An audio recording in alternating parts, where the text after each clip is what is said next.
Hello, my name is Bob Brown, and it's my privilege to host this show, which is based on the reality that Westborough is a great town filled with interesting people. Many of them are long-term residents who have so many memories and stories about life in Westborough in days gone past. And so your local cable station, Westborough TV, has initiated this series of programs which are designed to reflect upon life in earlier days and to possibly make suggestions about how we can improve life in this fine town for the future.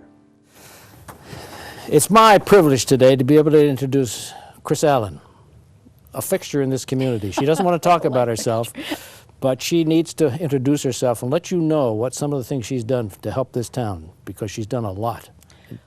Well, hi. I'm really glad to be here because we're going to be talking about Westborough and Westborough history particularly.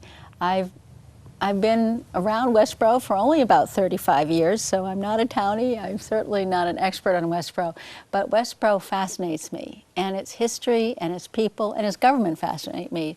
So I've served in different roles in town, and most recently I was selectman for 12 years, and now I'm still involved and have been before on open space and affordable housing particularly, and our water resources. But one thing I've always been interested in is the land of Westborough, how it's used, and the people of Westborough, particularly its history. So when I first came to town 35 years ago, one of the first things I did was walk into the town cemetery in the middle of town across from Town Hall. And it's like a museum. It's a history and art museum, right. Two things I love dearly, because it shows the people who founded the town and tell stories about them on the Puritan gravestones. And I was fascinated by the people. And so one of the first things I did was join the Westborough Historical Society to learn more about the history of Westborough. And then eventually, because I was so fascinated by it, I wrote the history of Westborough called On the Beaten Path. Yeah, here it is, folks. This is the book, printed in 1984. And, it's a great book, and if you haven't got it, get it.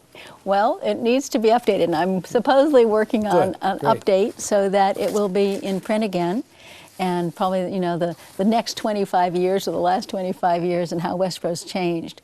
But I just enjoyed talking to people so much, learning about the town, and then wanted to become part of the town even more. So I've done that through political life as well as history and open space. Yeah.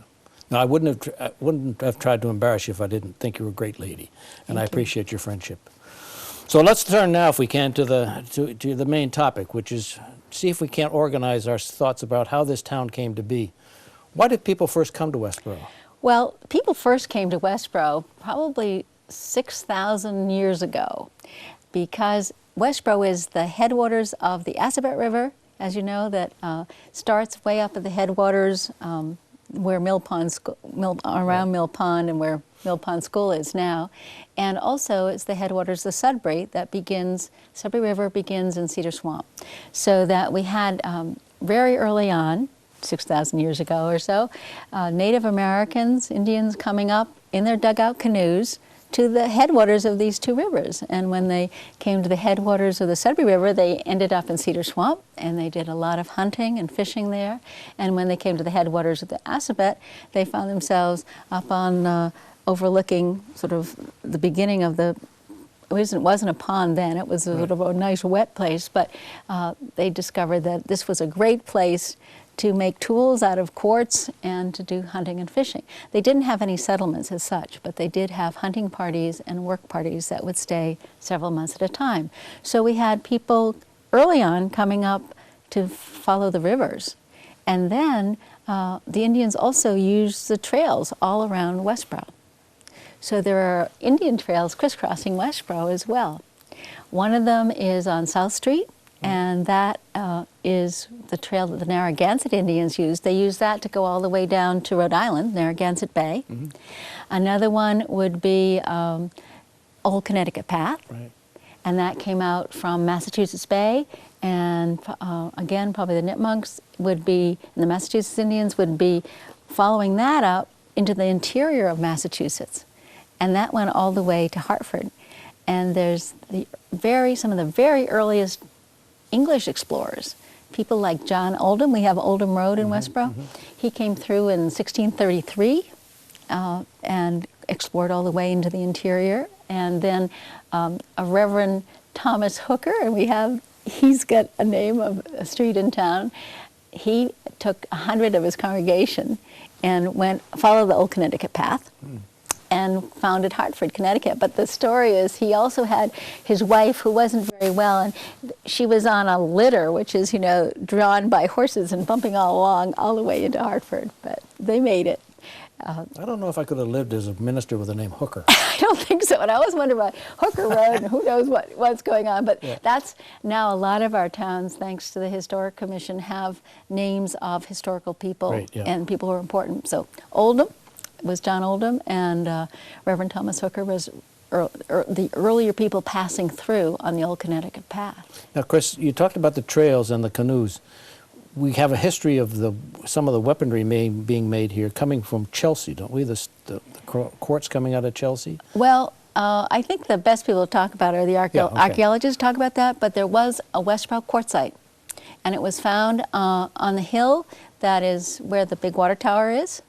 Was it? Yeah. Okay. There's Westborough quartzite there, and there's Westborough quartzite in other parts of town, and that was very, very good stone to use as stone tools.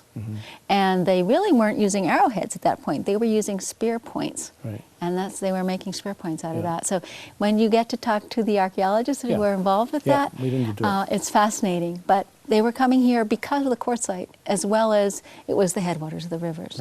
Who were some of the early settlers, and why did they come to Westborough? Well, the earliest people, obviously, were the Indians, the Nipmunks, who settled around and were attracted by the quartzite that were here, and also this wonderful huge lake that we know as Lake Chauncey, but the Indians knew it as Nagawumkum.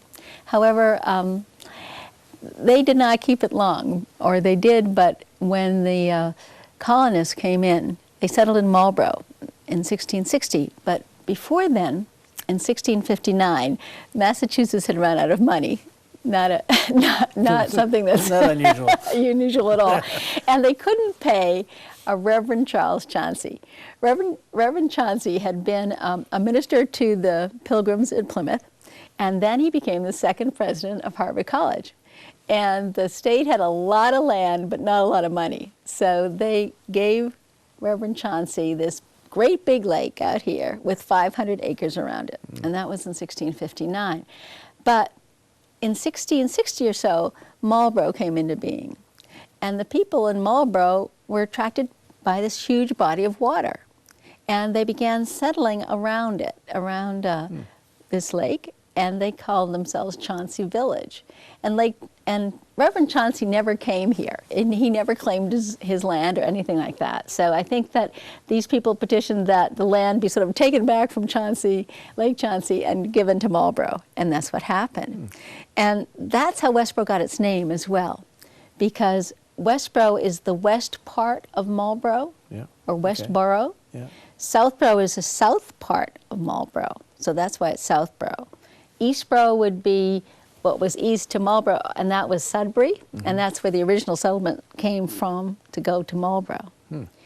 But Northborough is the north part of Westborough. Northborough and Westborough were all one. Right. Okay. So in the late 1600s, people began to actually settle around Lake Chauncey and in town itself. And the first real settler we have is Thomas Rice, and he settled in 1675, around that time, where the high school is now. But what was really tragic about Thomas Rice is the kidnapping of the Rice boys. And that is one of the major stories in town, and it was really interesting because it goes back to, there was a Queen Anne's War, and the French were fighting the English, and the English were fighting the French, and that came over to Montreal, and the French and the English were fighting in Canada. And there was a town in Canada called Caughnawaga, and that's where, it was a Jesuit mission, really, and they had converted the Indians there, the Mohawk Indians, to be Catholic. And during this war, the French just, encouraged the Indians to raid the English who they were fighting against. And it turned out that one of the chiefs of the Mohawks in this Caughnawaga, his son had died, and he wanted to replace his son. And the Mohawks and other Indians needed young men too, because their tribes had been decimated by disease brought in by the Englishmen and the Frenchmen and the settlers. So they would have raids. They'd come down, and they came as far as Westborough. Isn't that something? Yeah, in 1704, in August, this band of Mohawk Indians came rushing down the hill, which is Grindstone Hill, which is behind the high school, came rushing down the hill to Thomas Rice's garrison, and there were boys out gathering flax right by the little brook. In fact, there's a stone monument there now. And Thomas Rice's sons were Asher and Adonijah, and he had 3 nephews, Edmund Rice's boys, who were Silas, Timothy, and Nahor. And it turned out that they grabbed the boys, and Nahor was the littlest one, and he was only 5, and I guess couldn't make the trip or whatever, but he got clobbered on the head, and he died. And that is why we have a graveyard in the middle of town, because Nahor Rice was buried in the southern west corner, I guess. Is that right? Of that piece of land. And eventually that became they called it Grave Plain, and became our earliest town cemetery. Wow. What was interesting, though, is the other boys, the 4 other Rice boys, marched 300 miles up to right around Montreal to this Caughnawaga village, and they became part of the Mohawk culture. One of them, Adonijah, actually probably was ransomed back by the French. The Indians would sell some of the kidnapped people back to the French, and the French sometimes would sell them to the English. But one of them, Adonijah, stayed in Montreal and married a French woman. The other, Asher Rice, his father ransomed back. Now, his father was living at the high school, around the high school at the time. He sold his home, and with that money, ransomed Asher Rice back. And you know Mrs. Grove on South Street? Right. Well, her house is Asher Rice's house. Is that right? Yeah, Asher Rice's father built him a house there in 1720, and he lived there for a while, but he was so traumatized by being kidnapped when he was 14, and he was always building garrisons, and he never was settled really, and he kept moving about. So I think he ended up in Spencer. But that was one Rice boy that got brought back. One of them, as I said, married a French woman, but 2 of the younger ones, Silas and Timothy, stayed with the Mohawks. And Timothy, who is the youngest, was actually adopted by the chief as his son. The chief had lost his son, and he decided that he wanted this young Westborough boy to be in place of his son. So he trained Timothy, and Timothy became one of the most powerful leaders and sachems in the Iroquois Nation. Is that right? Great. And he actually came back to town in 1740 and recognized places but couldn't speak English anymore. And they say that one of the reasons that some of the Indians there did not get involved in the Revolution was that his influence was not to side with, against the Americans. Which is kind of interesting. So there are even Rice descendants that come down and visit. Yes, that's what I was going to say. I thought one came down at one of our celebrations, didn't she? Because the Rice, I think it was Adonijah, someday I'll be able to say his name, married, and his relatives and descendants come back. They're Rice descendants, and they come back, and they had a reunion a little while ago, and then there was one of his descendants here. Yeah, and I think she spoke at the schools or visited. Yeah, that's fascinating. Can we turn now, Kris, to how the town became incorporated? Sure. How this? Well, a lot of people were settling. I mean, here we have Thomas Rice, and he's settling where the high school is now, and then we have Fay families, and a lot of them were settling along the old Connecticut Path and other areas where there were paths already.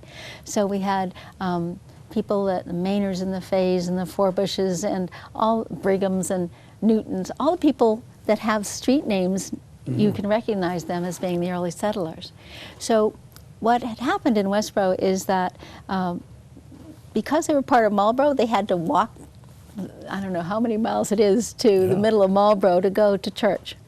And everybody went to meeting, and you had to walk to meeting, and they were tired of walking from around Lake Chauncey and down West Main Street to meeting. So they petitioned in 1702 to form their own village or own town, and that wasn't granted. So they rallied again, and in 1717, and it's a wonderful date, November 18, 1717, their petition was granted, and Westborough became the 100th town incorporated in Massachusetts.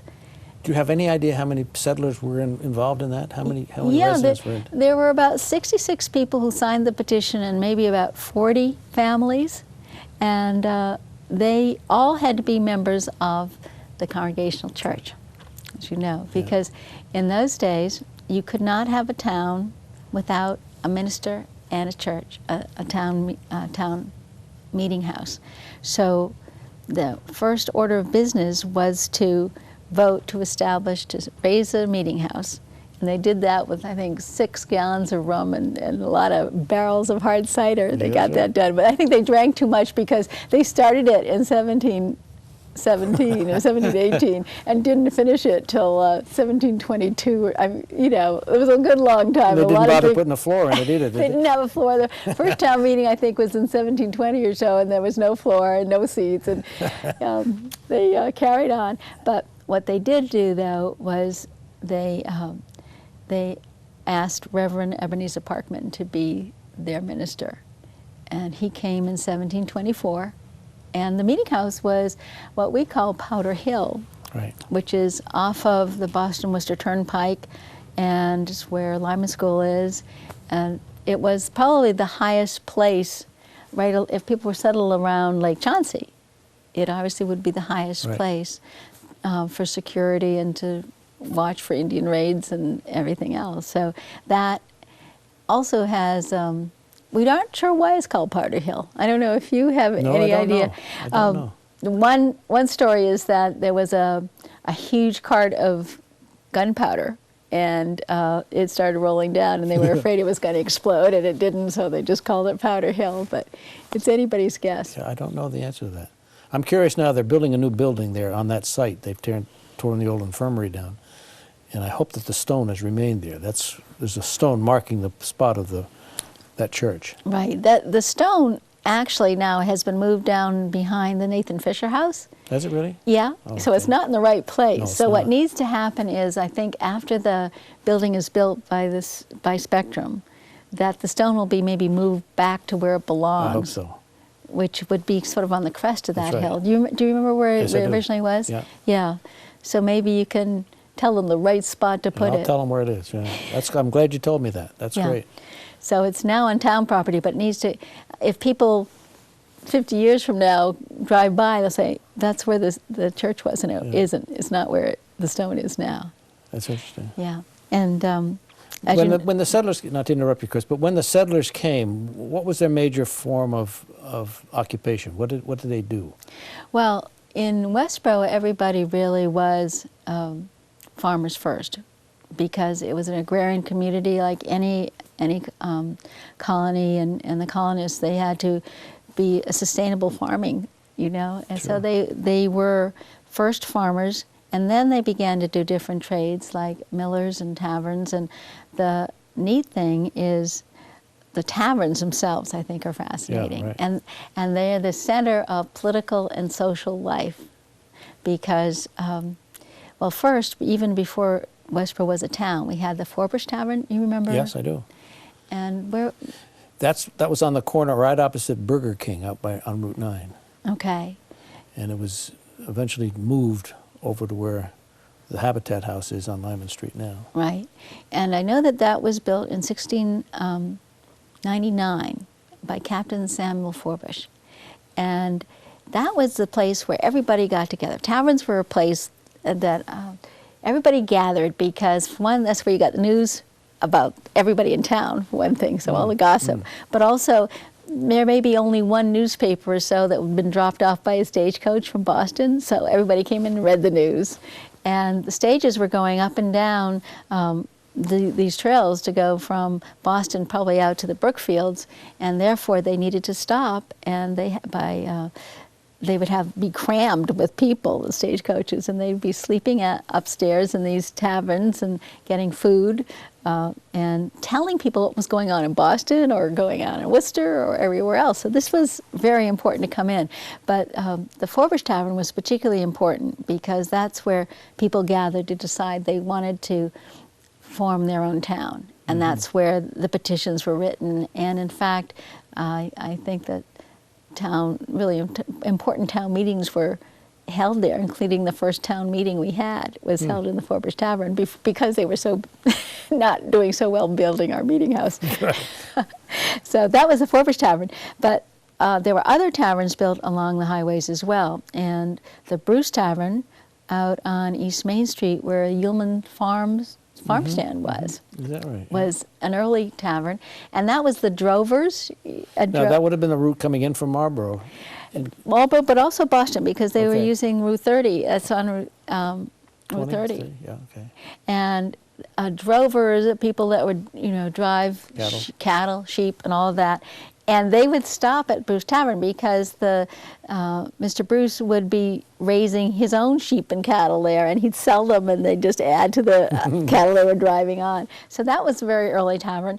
And one that's still standing is the Amsden Gale Tavern. We only have two left, and the Amsden Gale Tavern is on the corner of Smith Street and Route 30, which is just beyond the Mugfords. Yeah.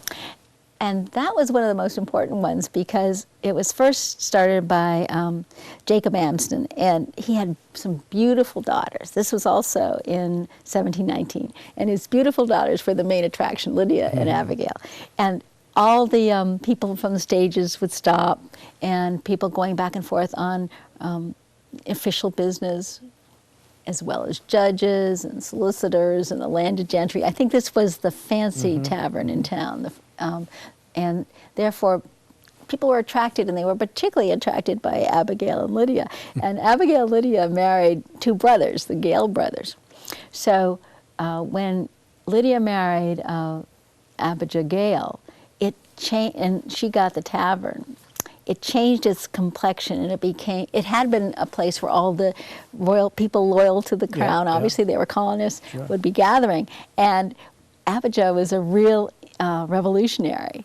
So it became a place, a hotbed of political activity for the Minutemen, and this is where all our Minutemen would muster. And they actually marched out from the Amsden Gale Tavern to join the battle and keep on going. They were too late to get to Concord and Lexington, so they kept on going to Bunker Hill. But and George, if there was any place in town that George Washington stopped. Sleepy George, yeah. He stopped at the Amsden Gale Tavern to get, I guess, wine and cake before he went to Dorchester. Great, great. What can you say about the social life in the town at that particular point? Well, the social life really, it was interesting because it was still very strongly Puritan, and therefore people did not celebrate the holidays, particularly, or Christmas, or Easter, or any of the holidays that we would become very popular later on. 4th of July hadn't happened yet. Yeah, right. So therefore, it was mainly around farming, I think, and the taverns again.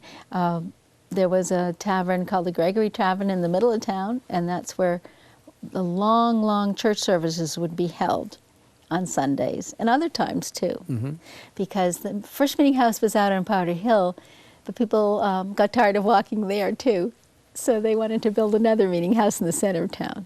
Was that having to do with the railroad? Anything to do with that? Well, before the railroad, it came in 1749, and that's where everybody started to go, and there was a nooning house, and that's where you'd go for refreshments after or in between these very, very long sermons. And that was right across the rotary, kind of, where I think where White Hand Pantry is now. Is that right there. Yeah. And that was a nooning house, and that became the Gregory Tavern. So people would have balls and dances there, but that was more in the 1800s. Yeah, not Puritan time. Not in Puritan times.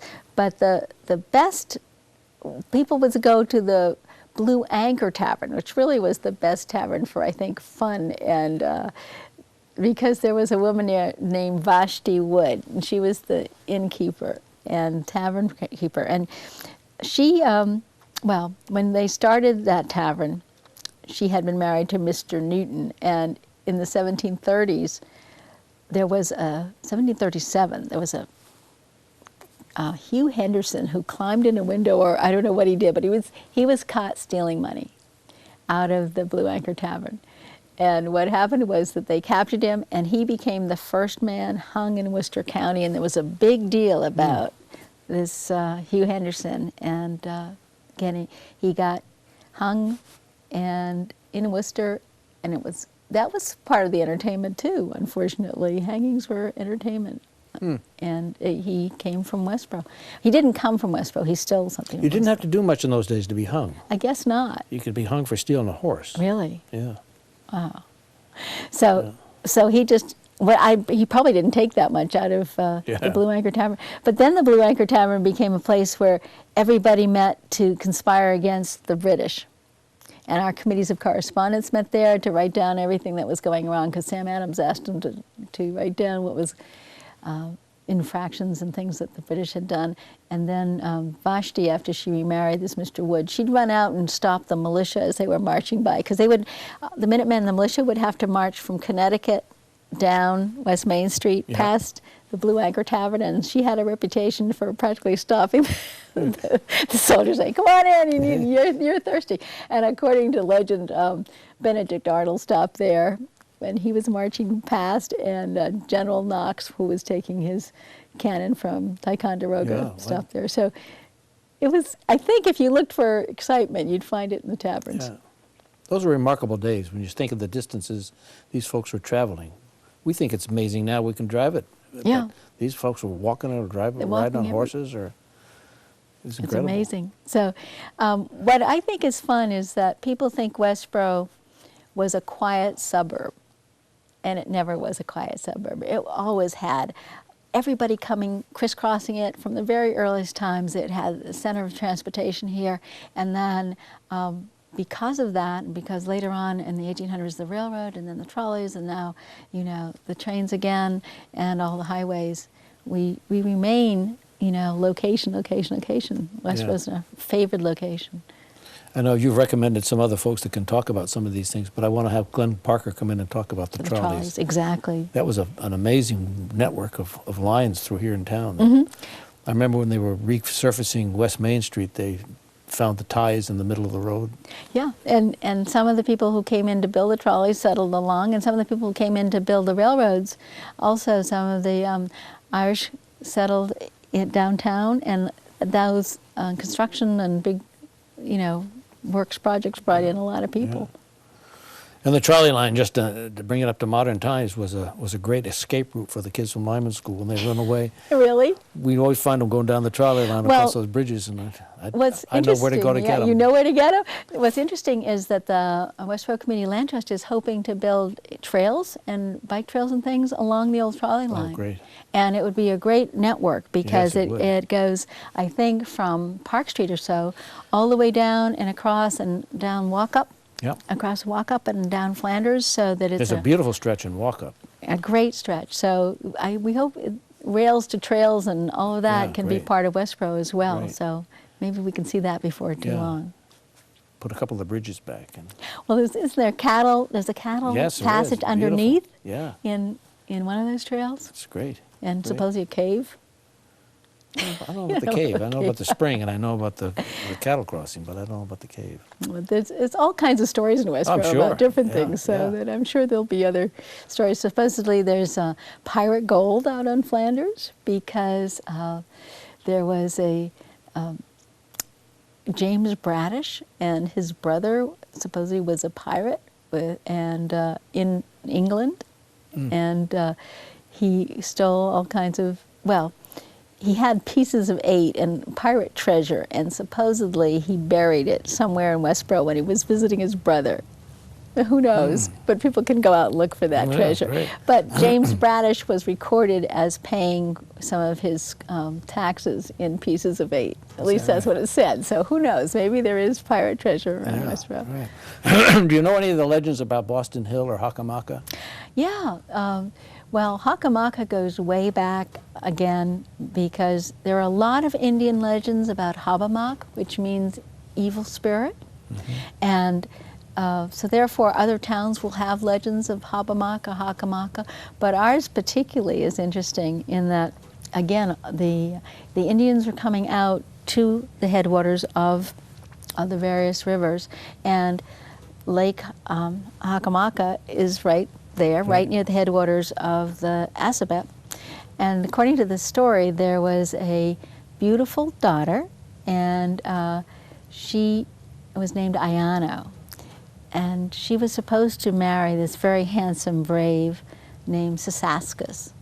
And there was, of course, a triangle. There was another brave who was, I guess, very strong and headstrong, and his name was Wekwash, and he was very jealous. So supposedly on the wedding day of Ayano, she was paddling out into the middle of this lake and looking down, and Wekwash, because he was so jealous, swam under her canoe and pulled her down by her hair and drowned her and put stones in her canoe, dugout canoe.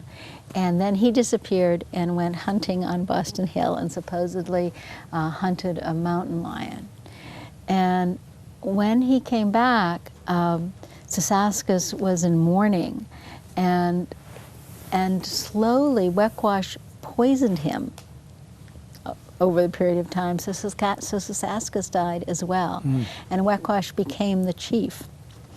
But they would return each year to this lake for fishing, and the first year after Sisaskus had died and Wekwash came back, they were down by the shore, and slowly out of the mist arose this vision of Ayano, and he had to kind of get into a canoe and follow it out, and then there was this great class, thunder and lightning, and the spirit says, "I will be revenged," and the canoe brings Wekwash back. And for the next year he came out, and I don't know why he'd come back again, but he came back again. Yeah. And this canoe comes out of the mist, and he's sort of forced to get into the canoe by unseen hands, and he goes into the middle of the lake, and this great clap of thunder and lightning, and there was the spirit of Sisaskus saying, he will be revenged, and then the canoe goes out, and then the next year he comes back, of course. And he comes back, and he's forced into the canoe by, imaginary forces, and back he goes, and there's a clap of thunder and flash of lightning, and boom, he disappears. So that was the end of Wekwash. But supposedly, this evil spirit still dwells in the middle of the pond, and that evil spirit is called Hockomock, or Hobbamock. And that's how the lake is called Hockomock. And according to legend too, whenever the Indians and Nipmunks would cross this lake Hobbamock, they would drop a rock in the middle to appease this evil spirit that lived there. Wow. And supposedly when people later on went by, there was this, across the lake, there was a great big hill of rocks. Yes, and who knows why. That story was actually written down and told by Horace Maynard, who was one of the famous, on the Maynard Road, one of the famous men from Westborough, and when he went to Amherst College, supposedly he collected that tale and wrote it down. Wow. So that's... Before we finish this session today, Kris, and you've been kind enough to say you'd come back and do another one, would you just speak a little bit about what role Reverend Parkman played in the establishment of Westborough? Yeah, well, there couldn't be a town without a minister, as according to the Massachusetts law. So Reverend Ebenezer Parkman came as a young man. I think he was only 21 or so when he came in 1724. And he actually was probably the most educated man. He had been to Harvard, young man and learned. So therefore, he established his first home on Powder Hill, and the foundation of his parsonage is there. And his first wife was Mary, and they had 5 kids. And he was sort of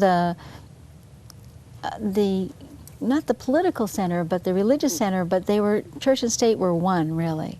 So that he was always at the meeting house and always giving people advice and always ministering to them. And why he was so important, not only was he a very learned and wise man and leader of his flock as far as keeping them moral and on the straight road, but he also wrote a diary. And every day of his life that he was in Westborough, he wrote a little bit about what he did and who he visited and what their farming was and what kind of industry things were going on. And this diary was found at the Historical Society in an old bread box. And it was given, actually, Harriet Merrifield Forbes probably found it back at the beginning of the Historical Society in the 1890s. And she transcribed a lot of it, and that's why there's Parkman diaries that Harriet Merrifield Forbes did of some of those years. And then it was given to the Antiquarian Society, American Antiquarian Society, and in Worcester. And they say it's one of the best records of Puritan early colonial life that they have. Yeah. And later it was totally transcribed by Dr. Wallou. And that really is a sort of a picture of colonial life in the 1700s. Yeah. It's invaluable.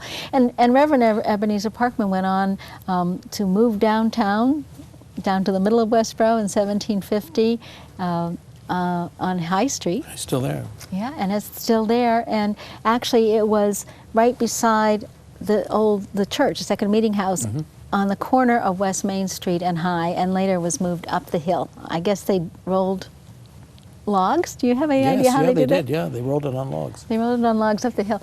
So he continued to be a major force until he died, I believe, in 1782, after 58 years. And he kept on writing sermons and kept on giving sermons all that time. Yeah. Well, Kris, I want to thank you for this session, and I encourage folks in town to pay more attention to the history of this town. This is a great town, not only for the people who live here now, but so much of the history is important to us. And let's encourage Kris to finish her book. Yeah, or her finish second book. my chapter anyway. It will be. And she's, as I said, Kris has agreed to come back and discuss with some newer history as we move on in these series. It's great to talk to you, Bob. So we thank you, Kris, for coming, and I really appreciate it. You're welcome. Thank you. It's been fun.